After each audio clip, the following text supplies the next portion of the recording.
Somewhere in time, we welcomed in the fall. But in the distance, we can see shining clear our demise to be. We're not listening to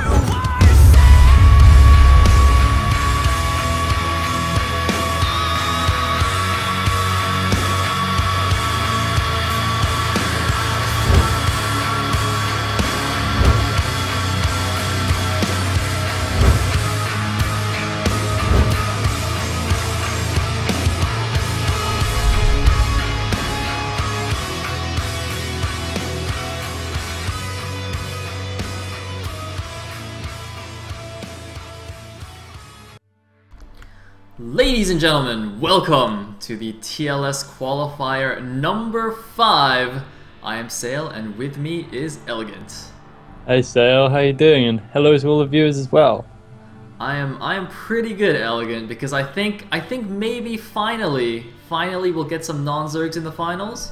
I get that feeling as well. I mean, I know it's a little bit hopeful, but you know, I've got my fingers crossed. I have some good feelings about some people today. Going to be watching out especially for Terra. I know he's already practically qualified on points, but you know, I'm really excited to see what he can do. That's right. But just a quick note for those of you who don't know what's going on. The TLS is the Team Liquid Legacy Star League. We are a Brood War, StarCraft 1 Brood War League, and we are in the open qualifier stage. This is going to be the last weekend of qualifiers, so today and tomorrow will be qualifier 5 and 6, the last chance to qualify for the actual tournament. So yeah, if you are a budding Brood War player or an old pro who is just a little bit rusty, this is your last chance. Well, last chance for this tournament, because of course this is in fact a tournament series where we're going to do 3 seasons of the TLS, each one having a $500 prize pool, and then at the end we'll have a big tournament with $2,000 in prizes. So that's going to be pretty epic. It is going to be super epic. So yeah, there's no need to get discouraged. It doesn't matter if you lose a qualifier. It doesn't matter if you lose 4 qualifiers, 5 qualifiers, 6 qualifiers. There's pretty much always going to be another one. So yeah, always worth trying your hand. Always worth getting right back in practice, because there's so much to play for right now. Yeah, it's going to be awesome. Indeed. And of course, our prize pool is generously provided by Razer and Twitch. You can see Elegant and I wearing our fancy schmancy Razer headsets. They're very, very cool. Mine is definitely cooler though. I got like lights and stuff. But yeah, well, I'm just saying, you know, the Razer, you know, they knew who to send the good headset to. I like to keep it low key. That's what I'm saying. I don't need my headset. It's like in the Fast and the Furious 2 when they're like choosing which car to get, and like one guy gets the convertible and the other guy gets like the not so good car. I got the convertible. This is like in that Indiana Jones film where it's like, which one's the Holy Grail, and the bad guy goes for the one which is all like covered in jewels, and the actual one's just made of wood. That's what's happening here. Oh man, like halfway through the cast, my headset's just gonna suck the life out of me and just be like, yeah, you chose wrong. Oh, that'd be pretty sick. That'd be ridiculous. Anyway, yeah, back to StarCraft. So yeah, we're gonna do just like the last 2 weeks. We're gonna do a few games first, hand-picked games from the previous rounds, and then we're gonna do the semifinals matches and the finals match of the qualifier. So the first match we're going to do today is going to be a PvP. That's right, ladies and gentlemen, not a Zerg in sight. A PvP. Is this can't be the first PvP we've done for TLS, has it? It might be. Yeah. No, surely not. One of the very few. I'm trying to think. We've done at most like one other PvP, but maybe not even one. I'm trying to think. Wow. It very well may be the first one, but more importantly, it's got G5, okay? Oh. Now, for those of you who don't know who G5 is, go on YouTube and type like G5, and you'll get his theme song. That's right, he has a theme. I shouldn't say theme song. I should say theme rap, because there's a theme rap about G5. So you know, if you know nothing else about him, there's a rap song about him. So yeah, that's I think that speaks for itself. Well, that's when you know you're in the big time, when people are making fan raps about you, unless he made it for himself, in which case that's a bit, you know. But yeah, it was not made by himself. Okay, so there you have it. That's a true credential. He has his own rap made by somebody else, not himself. So you know this guy's going to go in all guns blazing. I actually mentioned him in my interview. He's one of the people I was looking out for, hoping he was going to do well. So this one's Got the butterflies going in my stomach. I'm kind of just rooting for G5 right here. That's right. Of course, he's one of the top American players. Actually, I know he placed well in a couple of WCGs. I think he won one, maybe. And I also believe he beat Boxer at a WCG. Really? He did. When. He did. Yeah. That was like one of the times. I think it was actually the same one where White Raw beat Boxer. I think G5 also beat Boxer at the same one, but it wasn't televised. So only like a few people knew about it, and by a few people I mean Artosis. So obviously he just went and told everybody. But I feel like I've seen that game, G5 beating Boxer. I'm sure I've seen it. There's a replay released somewhere, so you can actually probably find it. Yeah. But yeah. So that's a little bit of history about that. History about this match, by the way. I know we're ranting a little bit, but there's like so much around G5 right now. Is that Beach Who, his opponent in this game, actually knocked him out of a previous qualifier. Who? I don't remember which one it is, but I believe that Beach actually knocked G5 out of a previous qualifier. So this is G5's chance to get a bit of revenge here. Yeah. So wow, I actually didn't know that. So can you say who he's playing against again? I'm not sure I recognize this player. Beach Who. I don't know who he is either. Just some random guy. But he beat G5 so I don't need to once feel already. bad. So. Okay. Wow. So yeah, serious opponent. So for anyone who's thinking this is going to be a one-sided match, think again. G5 is going to be in it for the revenge. So it's going to be good. It's going to be good. You might even see a little bit of BM mana, this and that. Who knows? Or dares to dream. I hope we do. I hope we do. So. After that super long intro, I think we are finally ready to get into the game. Elgin, are you ready? I'm ready. Alright, then here we go. The first game of the day, G5 versus Beach Who on Neo Electric Circuit. Here we go.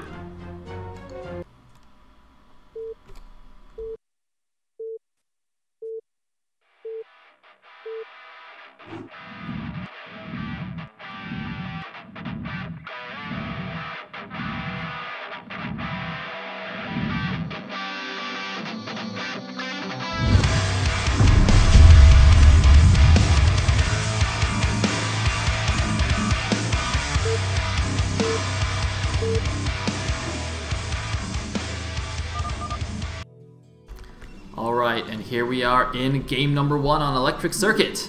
At the top left, as the yellow Protoss, we see Dubstep, who I can only assume is Breach Who, actually. Sorry, it's not Beach Who, it's apparently Breach Who. Yep. And his opponent at the bottom right will be the purple Protoss, G5. Indeed it will. Yeah, I was thinking, yeah, I do actually recognize Breach. I've kind of seen him around, but yeah, he was a player in the YSL, which is of course more of an amateur star league. So that must mean that Breach is actually more of an up-and-comer if he was playing in the YSL, which was quite recently. I mean, the temptation is going to be for people, as they already are in the stream chat, saying that Breach is a noob, but there's a difference between a noob and a player who's just kind of new and improving. So I think it's much fairer to give somebody a chance. And as we already know, he's beaten G5 out once, so it's important to give him that credit. Exactly. I mean, how many people can say they've beaten G5? I certainly haven't.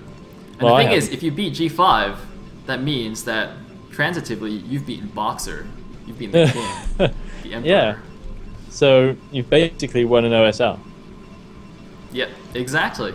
That's what that means. Yes, so Breach, OSL winner by proxy, as well as G5, so I don't know that quite makes sense anymore. But yeah, this is like the battle of the OSL winners right now, so it's going to be intense. It's an OSL Finals, ladies and gentlemen. Round of 32 of TLS equals OSL Finals. This Pro Scout, by the way, let me just start talking about the game. This Pro Scout is actually quite early. He went through the middle of the map, so that obviously helps to check for proxy gates. He's immediately going to scout his opponent because, of course, they are in cross positions. But I'm a little bit curious about this move, in fact. I'm pretty sure he pylon scouted, and in PvP, that's weird. And I know what that sound was about. Is this a 12 next? No, it's not. It nearly was, but I think... why did he abort that? It looked like it was definitely going to be, because this is weird timing for the gateway to be going down. The gateway should have been way earlier. Indeed, you can see on the other side, G5's gateway is about finished now. I think it was probably because he got scouted first and he just panicked. Yeah. So you can see now he's kind of reacted with 2 gateways. But man, dude, when you go in 12 next, you gotta man up and go for it. I mean, 12 next PvP, that's a manly build, all right? Well, and also, if you practice it well, it's a build that can beat most other builds, really, if you play it right. So I don't know quite why he's aborted that. I think he should have had the confidence to just go for it. I mean, we go on and on about having faith in your build and having confidence in your builds and just seeing it through, because this is actually quite damaging to him in terms of his early timings. Yep, it's very, very weird now. And more importantly than that, I think he probably doesn't really know how to play it from here. Like, I know when my 12 links gets interrupted, I'm just like, oh, well, I guess I'll make 2 gateways because I have a lot of minerals, but I don't really know what to do anymore. So if you don't really have a game plan, that really messes you up. And the thing is, you know, just now, one reason you would have to abandon the 12 next is if your opponent's probe is actually blocking your nexus because he kind of knows what you're doing.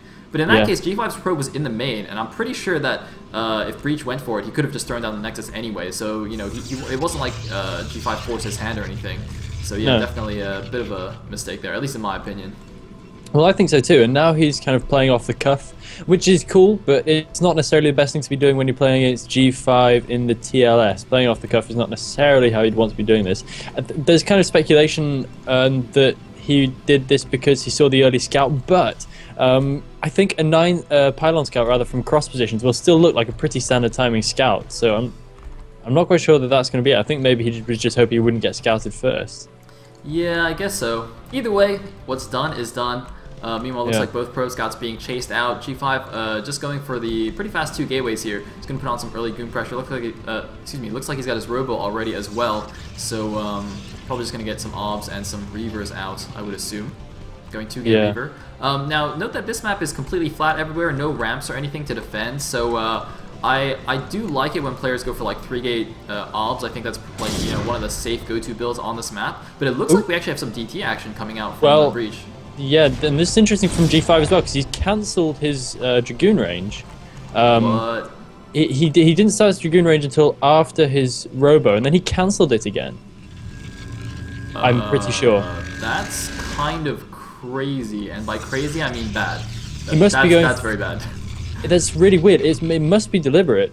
And he does just about have the spare cash lying around, but is he going for like a super early Reaver and then Time Burst, or is he just going for the super early obs? I cannot think of, I mean, unless you're going super fast ETs, which is what Breach is doing. I cannot think of a good reason to go for or to skip goon range. Oh, he's going for sorry, go on.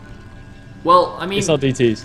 Because non-range goons actually are extremely bad against range goons. It's, if you're just like, theory crafting and you think about it, you're like, oh, yeah, it's just one more range. You just, need to walk up a little bit more and shoot him and it'll be fine. But actually, it makes a huge difference in these engagements. But hold that thought. Looks like we have a bit of micro here. 3 goons against 2 goons should win, even though there's 2 zealots there. You're supposed to target down your opponent's goons. I don't know why G5 is backing up there. He could easily snipe this 1 dragoon and then kill the 2 zealots for free. I think it's a bit of a mistake. Yeah. Even if he didn't have goon range there, with non-range goons, I'm pretty sure you can micro that down. So a bit of a missed opportunity there, but not the end of the world. He did keep all his goons alive and got 1 goon for free. Yeah, so he's moving back. Yeah, this is actually really interesting to see how this is going. We actually have a speed zealot rush coming in from Breach. And meanwhile, G5 is going for a 3-gate Reaver build after obs. So this is actually going to be a really, really nice counter for the speed zealot build. I still don't quite know. He must have Dragoon. I feel like he must have Dragoon range, although I don't know that he does. Dragoon range is going to really help him fighting against those speed zealots, but the Reaver is going to be really, really strong as well. Dude, G5's build is completely whack. Like, it's crazy. Oh, he's expanding. Okay, it's a defensive Reaver. Okay. I was gonna say, because normally what you do is you make a shuttle, right? And when it's halfway done, you make the Reaver, and then they finish at the same time, and then you're good to go. But he actually didn't wait for the shuttle. But that's just his defensive. Bit of an engagement here. And the speed finishes for the Zealots, so G5 sees it, but there's not much he can do. He can just run away with his Dragoons.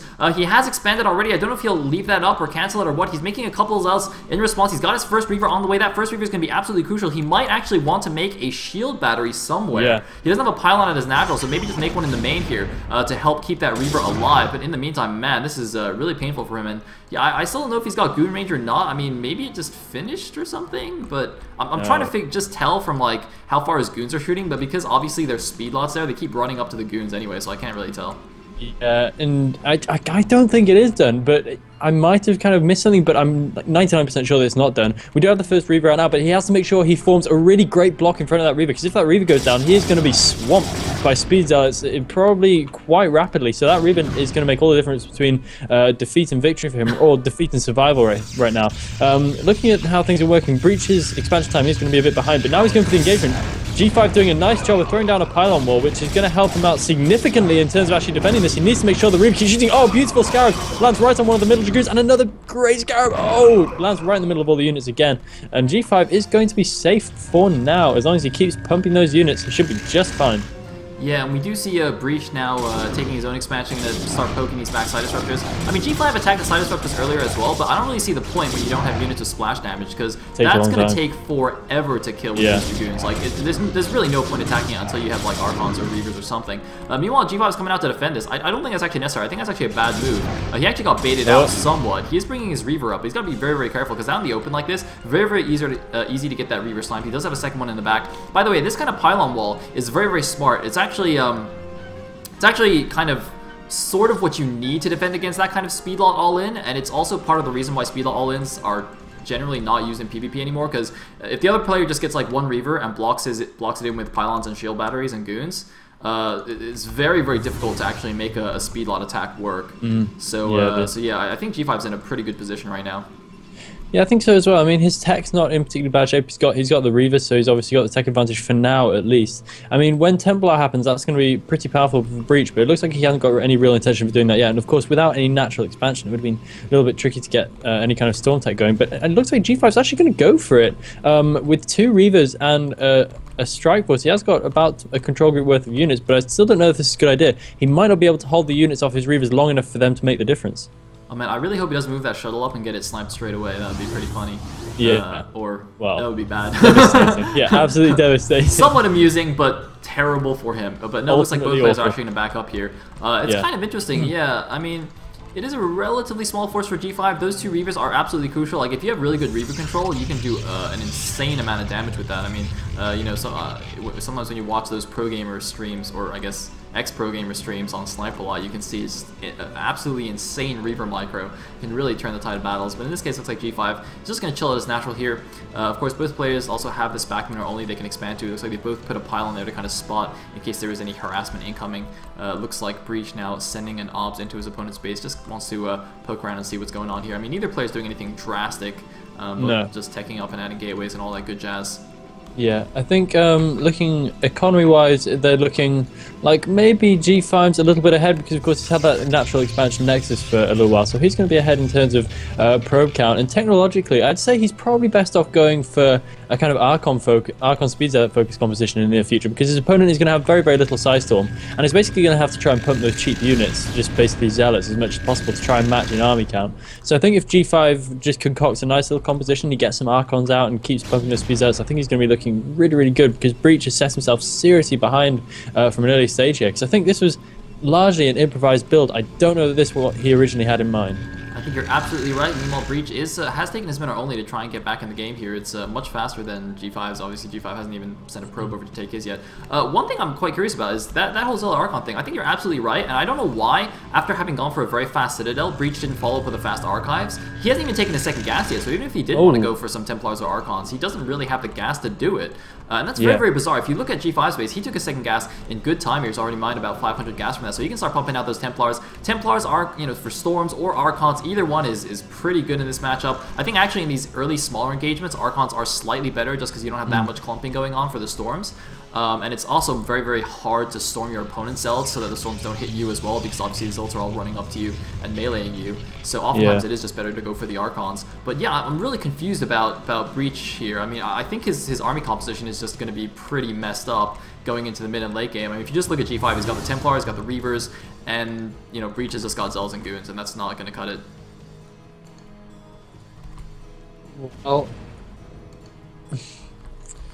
yeah, I can only imagine he didn't go for the early Templar Archive just because he felt like he needed the minerals more, you know, which is a bit of a misconception, I think, because those gas units would be really, really powerful in his army right now. But I can only imagine that that's why.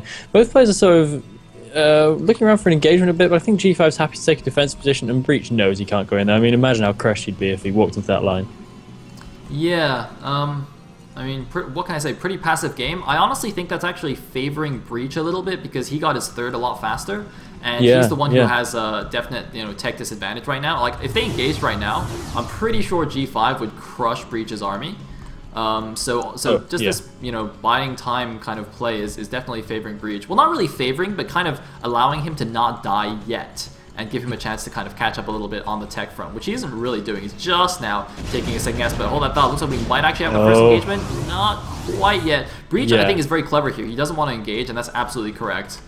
Yeah, it needs to not happen for Breach. Just look how outmanned he is in terms of tech. We've got 2 Reavers and like 4, maybe 5 or 6 Side Storms in this army, but Breach looks like he's going to go for it. He's got the Concave, but he's going to get rolled all over here. We have those Reavers going to start making a presence start in a second. The Storm gets laid down over the Dragoons. Looks like Breach might actually have a halfway decent enough position to hold for now, but those Reavers are going to keep wandering forward. They're going to keep doing heavy damage. Oh, beautiful Storm on the Dragoon line as well. So much death right here. Looks like Breach might actually hold. G5 dashing into the engagement a little bit there, where I thought he would easily take it, but oh, some big Scarabs going down. He's going to take out many of these remaining Dragoons, but he has lost his entire army, and Breach has managed to hold on.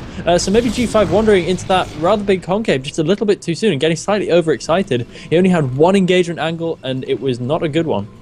Yeah, I'm actually quite surprised by the results there. As you said, it was a very good engagement place for Breach. He had a big arc here, and G5 was kind of walking across this wide ramp, or bridge, or whatever the heck that is. But still, with all those Storms and Reavers, I mean, the Storms did feel a little bit late when he sent them down, and I guess the Reavers weren't exactly target fired, into the mass clumps, but yeah, definitely a little bit surprising. And if we look at the supplies, though, G5 is still slightly ahead, 109 for G5 against just the 94, and that tech lead is well, it's still there, but oh, these Reavers, what are they doing? Oh, he's actually running away. He can actually kill them. Oh, no, not anymore. But that was a little bit dangerous there. And I don't know why there's no tech units for Breach. Does he just not like tech or something? Oh, but there's a Reaver drop in the back. Reaver drop at the back. Oh! One more. That's what I'm talking about. Oh, he's actually going in. He's not running away. He's going to drop it again. And I think he shot the cannon this time. He's going to survive. Yeah, I think he did. But he still managed to grab himself a probe. And it looks like we've had an engagement in the middle as well. G5 beats him. Oh my god, that is a massive Scarab right there. So many of Breach's probes going down. G5 just distracting in the middle with the army. This is a really nice move from Breach. He's going to lose pretty much every single one of his probes from his third and his main right now. This is getting horrible. We have a natural's worth of probes left for Breach, but that is it. G5's economy is about to go a long way ahead. I think G5 would be doing slightly better with slightly better gateway placement. He'd be doing a bit easier on the macro, but we're about to see another Scarab go down. Will it catch any probes? It will catch only 1 probe, but that's another probe. Where's the shuttle going? Where's the shuttle going? Why is he running away? Come back! Well, whatever. Okay. It's actually going to escape, too. It's so funny, because he was basically walking 2 slow Reavers across the map while using the shuttle to harass there. And he must have gotten like 16 or so probes, I think. Yeah. Killed in that little harassment. And here we go. Looks like he decided now's the time to engage. He's got the 2 Reavers. He doesn't have any Templars this time. There we go. There they are in the shuttle. And here we go. There's a lot of Zealots. So Reaver's going to do fantastically against all those clump Zealots. There they are in the back. Looks like G5 pulling his army back a little bit so the Reavers get maximum shots off. And here we go. Breach not even trying to target down the Reavers. He needs to target those down if he wants to survive here. But it looks like he doesn't have quite enough units this time. No more Zealots to buffer for the Goons. The Goons are going down. The Reavers are not going down. Breach in a lot of trouble right now. This time, it is the latency. Camp Micro against the USA. That's right, America #1. Yeah. And G5 takes it down. I would be willing to bet my bottom dollar that game was not lost because of latency. I think there were far deeper problems going on for Breach right there. I mean, his build order was a bit of a shambles. He didn't have a big speed Zealots explosion. He didn't have enough to kind of brush G5 outright. He kind of aborted a build early on. He didn't really mine gas properly. He didn't get a nice high-tech army. He got 1 decent engagement off, but it just wasn't enough to secure after that really iffy opening. Yeah, that's right. I mean, he definitely needed to tech slightly faster. Even though the idea is okay, it's like, okay, I'm going to sacrifice my tech to get a huge early to mid-game army of Zealots and Goons. Speedlots are actually quite good even just by themselves against Goons.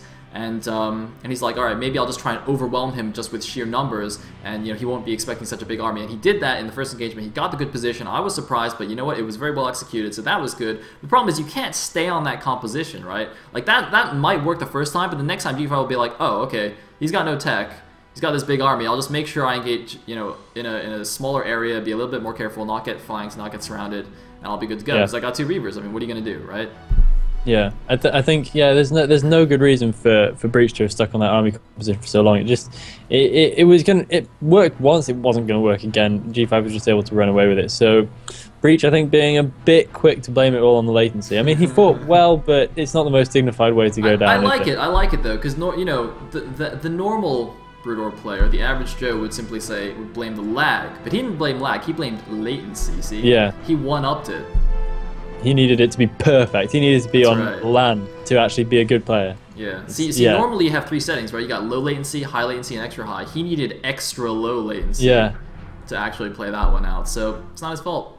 Well, don't we all when we're microing against? But the thing is, he wasn't even the one microing the Reavers. He just has a micro against them. He had no units to actually micro in low latency. Like, I've got these Dragoons that don't actually respond quickly at all anyway, but I want low latency. Talk about splitting hairs. Anyway, we're going to do a quick commercial break and then come back with the next game, which will be a PVT, I'll tell you now. But I'm not going to tell you the players, just to tease you a little bit. Oh, you're such a teaser. When we come back, guys, a PVT. See you in a bit.